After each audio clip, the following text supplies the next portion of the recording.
Hi good morning. এতিয়া পাইছে আপোনাৰ 5:30। মই আছোঁ জিমত। উঠিয়ে 5টা বজাতে আহিলোঁ জিমলৈ। আজি অকণমান ৱাৰ্ম আপ কৰাৰ পাছত ট্ৰাইচেপৰ এক্সাৰচাইজ কৰি আছোঁ। তাৰপাছত আপোনালোকৰ মই ডাইৰেক্ট ঘৰলৈ যাম। আজি দিনটো কি হয় কি নহয় আজি ব্লগ এটা বনাই মই বোলো আপলোড কৰোঁ ইউটিউবত, যাতে আপোনালোকে চাই ভাল পায়, অকণমান এণ্টাৰটেইনমেণ্টো হয়। চ' লেটছ গ'। প্ৰথমতে মই ৱাৰ্ম আপ কৰি ল'লোঁ। ৱাৰ্ম আপ কৰি লোৱাৰ পাছত প্ৰথম এক্সাৰচাইজটো মই কৰিছোঁ ৰ'প পুছ ডাউন, যাৰ 4টা ছেট থাকিব। প্ৰতিটো ছেটতে 15ৰ পৰা 18টা ৰেপিটেশ্যন লাগিব। নেক্সট এক্সাৰচাইজটো হৈ গ'ল ৰড পুছ ডাউন। এইটোত মই কৰিম এগেইন 4টা ছেট, যিটোতে এগেইন 15 to 18 ৰেপিটেশ্যন থাকিব আৰু তাৰ ৰেচপেক্টিভ ৱেইট চুজ কৰা হ'ব।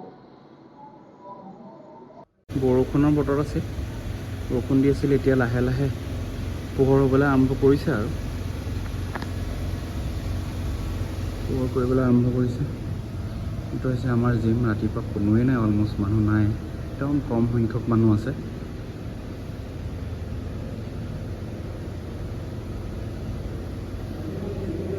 এতিয়া মই নেক্সট এক্সাৰচাইজটো কৰোঁ, আপোনালোকক ইয়াৰো আপডেটটো দি আছোঁ।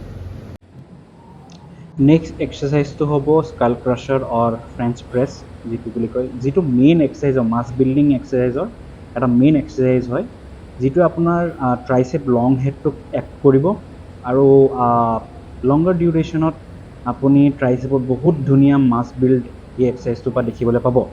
One of the major exercise to build your triceps. ত' এইটো কেতিয়াও ইগন'ৰ নকৰিব আপোনালোকে। আৰু ইয়াৰ নিচিনা মেইন আৰু এটা এক্সাৰচাইজ আছে, হৈ গ'ল সেইটো হৈ গ'ল ক্ল'জ গ্ৰিপ বেঞ্চ প্ৰেছ আৰু অ'ভাৰহেড ডাম্বল ট্ৰাইচেপ এক্সটেনশ্যন। এই দুটা মেইন এক্সাৰচাইজ হয়, এই দুটা কেতিয়াও আপোনালোকে এৰিব নালাগে।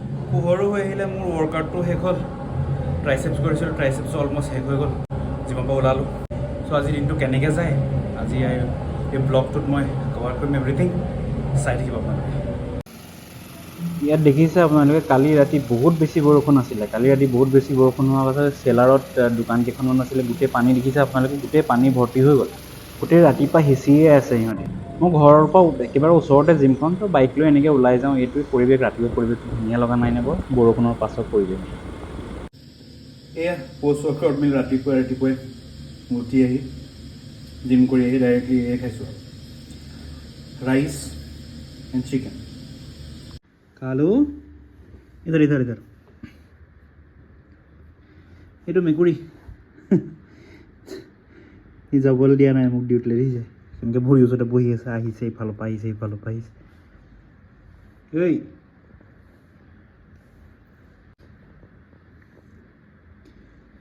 মই যাওঁ ডিউটিলৈ, শুনিছা নাই? থাক দেই, ডিউটি পাওঁগৈ দেই।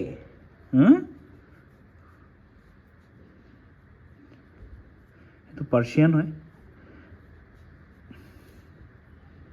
ক'লা, জঘন্য ক'লা মেকুৰী। গৈ আহিমগৈ দেই, বাই বাই।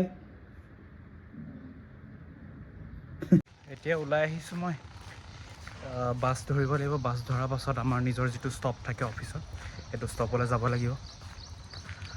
তাত আকৌ এখন বাছ ধৰিব লাগিব। মই য'ত থাকোঁ তাৰ পৰা এৰাউণ্ড 75 কিলোমিটাৰ হয়। It takes around 1 hour time. Bus বেছি সময় নহয়, কিন্তু কেছটো কি অকণ ট্ৰেভেলিঙৰ কাৰণে এইটোতো টায়াৰ্ডনেছ বডিত আহেই আৰু সেইটো এজ ইউজুৱেল কথা। জবৰ কাৰণে চব কৰিবই লাগিব ন। তো এই ওলাই আহিলোঁ মই। আজি ছেটাৰডে হয়, তো ইনফৰ্মেলতে ওলাই আহিছোঁ। Casual dress, no' formal এটায়াৰ and all. তো এইটোৱে হৈছে ঘৰৰ ওচৰৰ বাছৰ ষ্টপটো। ইয়াৰ পৰাই বাছখন ধৰি যাব লাগিব।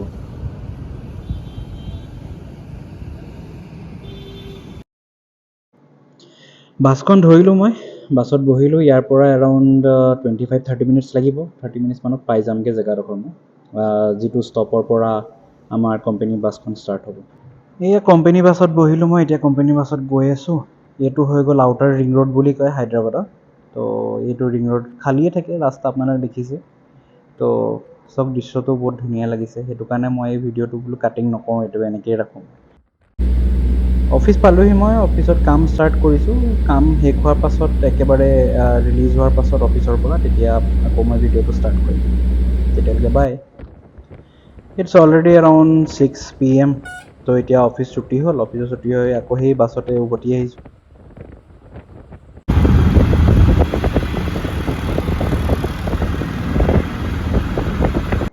ঘৰ পাই লগালগ ফ্ৰেছ আপ হৈ জিমলৈ আহিলোঁ। জিমত আজি থাকিব চেষ্ট এণ্ড বাইচেপছ। প্ৰথম এক্সাৰচাইজটোৱে কৰিছোঁ ডাম্বল ফ্লাইজ। আমি সদায় এইটো বস্তু চাব লাগিব, যেতিয়া আমি ডাম্বল ফ্লাইজ কৰোঁ, ইনক্লাইনি কৰোঁ বা নৰ্মেল ফ্লেট বেঞ্চতে কৰোঁ, সেইটো আমি সদায় লক্ষ্য কৰিব লাগিব যে যেতিয়া ডাম্বেলডাল ওপৰলৈ পুছ কৰা হয়, it should go up to your eyeline position, মানে চকুৰ একজেক্টলি ওপৰলৈকে গ'লে ৱেইটটো, তেতিয়াহ'লে যিটো আপোনাৰ যিটো আপাৰ চেষ্ট থাকিব সেইটো বেছি কন্ট্ৰেকশ্যন হয়। চ' ইট ইজ অলৱেজ বেটাৰ কি আমি তেনেকৈ কৰোঁ।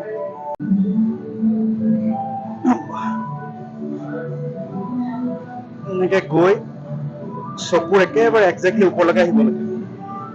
Go down, come up. বহুত বেছি তললৈ ষ্ট্ৰেচ হ'ব নালাগে, অকণমান শ্বল্ডাৰ লেভেলকৈ অকণমান তললৈ গ'লে হ'ল। কিন্তু যেতিয়া ওপৰলৈ আহিব তেতিয়া চকুৰ লেভেললৈকে আহিব লাগে, তলত মাৰিব নালাগে আমাৰ।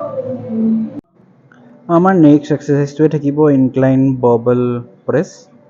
এইটো এক্সাৰচাইজ এইকাৰণে কৰা হয়, মাছ বিল্ডিঙৰ কাৰণে কৰা হয়। প্ৰথমতে ফ্লাই কৰিলোঁ, তাৰপিছত এইটো এক্সাৰচাইজ কৰিছোঁ। গোটেইকেইটাতে 4টা ছেট থাকিব আৰু এইটো মন কৰিবলৈ কথা যে মই অলম'ষ্ট 15 to 18 ৰেপিটেশ্যন হিট কৰিবলৈ ট্ৰাই কৰোঁ, কিন্তু ইনক্লাইন বাবল প্ৰেছত এৰাউণ্ড 10 to 15 ৰেঞ্জতে থাকোঁ। এই এক্সাৰচাইজটো অকণ ছেফলি কৰিব লগা হয় বিকজ ইট হেজ আ ইনজুৰিজ পচিবিলিটি। मेला दिलों का आता है एक बार, machine press, slow up slow down. Next এক্সাৰচাইজটোৱে হ'ল মচিন প্ৰেছ। ইয়াৰ বদলি আপোনালোকে ডাম্বল প্ৰেছো কৰিব পাৰে। এইটো অকণমান ছেফ হয় কাৰণে মই এইটো এক্সাৰচাইজ কৰিছোঁ, কাৰণ মই এতিয়া অলৰেডি কাটিং ছিজনত আছোঁ, সেইটো কাৰণে।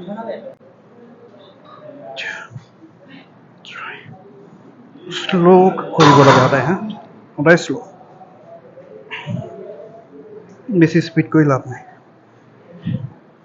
তোমাৰ মাচলটোৱে গম পাব লাগে যে আমি ৱেইট দি আছোঁ তাত।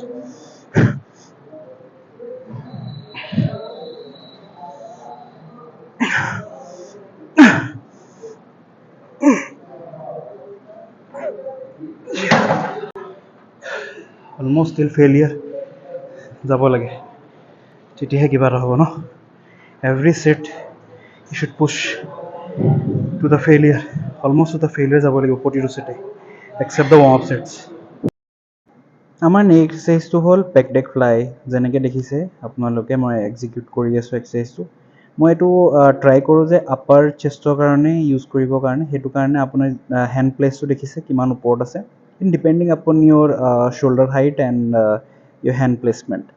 তো সেইটো হিচাপতে আপোনালোকে এক্সাৰচাইজটো এক্সিকিউট কৰিব। हम सत्तू भी नहीं खाते भाई। हाँ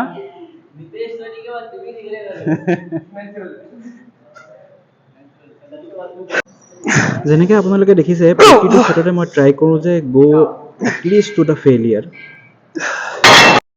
নেক্সট এক্সাৰচাইজটোৱে হৈ গ'ল আপোনালোকৰ বাৰ্বেল কাৰ্ল। যেনেকৈ দেখিছে বাৰ্বেল কাৰ্ল কৰিছোঁ মই। এগেইন ইয়াত মই এটলিষ্ট 15 ৰেপিটেশ্যন হিট কৰিম, অল 3 to 4 ছেট যি টাইম মই কৰোঁ।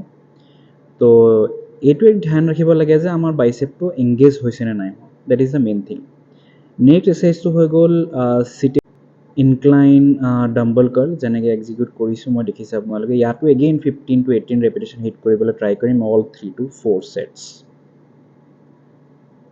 তাৰপাছত নেক্সট এক্সাৰচাইজটো হৈ গ'ল ষ্ট্ৰেট বাৰ কেবল কাৰ্ল। ইয়াতো 3-4টা ছেট হিট কৰিম, again rep range will be 12 to 15 here. তো আমি চাম যে যি এক্সাৰচাইজ নকৰোঁ আমাৰ বাইচেপটো ভালকৈ এক্টিভেট হৈছেনে নাই হোৱা। It is the main thing in all our exercises, this is the main thing, muscle hypertrophy. আজি এক্সাৰচাইজো শেষ হ'ল, দিনটো শেষ হ'ল আৰু ভিডিঅ'টো মই সামৰোঁ। হোপ আপোনালোকে ভাল পাইছে চাই পেলাই। Share, like and subscribe.